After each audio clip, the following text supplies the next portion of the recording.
Well, imperialism is a system that is defined by expansion. You know, it never has enough.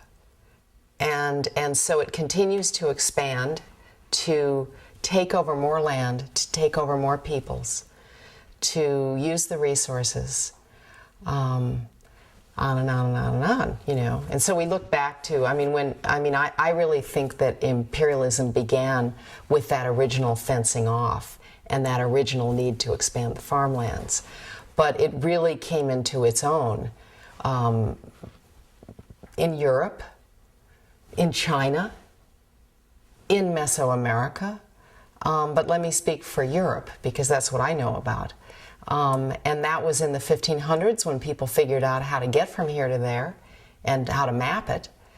And then in the 1600s when they figured out that they could go back and take over the places that they visualized. And they could get there because they had maps.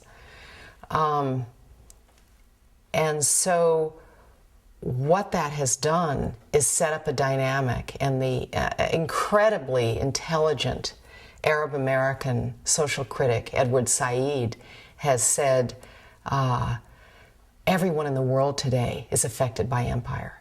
You know, there's no stone unturned. There's not a person on the earth who hasn't been negatively affected by empire.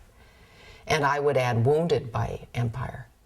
And so everybody is, you know, obviously if you're living in a culture that has been in a place and been sustainable for generations and generations, and then somebody comes in and they just so outrageously and irrationally tell you can't do this and take your children away and say you can't speak your language, and now we're going to take the gold and we're going to take the bananas and we're going to go away and use all your things and you're under our control. You know, obviously that kind of an experience is absolutely devastating to individuals and to a culture. But then on the other side, the people who live in that empire, in order to, because at root in our nature is connection, you know, and is an assumption of connection to other people, to culture, to the earth. And so if the world, the system that we're living in is harming other people, then that's something that, you know, you can't live with that, you know, so you have to dissociate yourself off.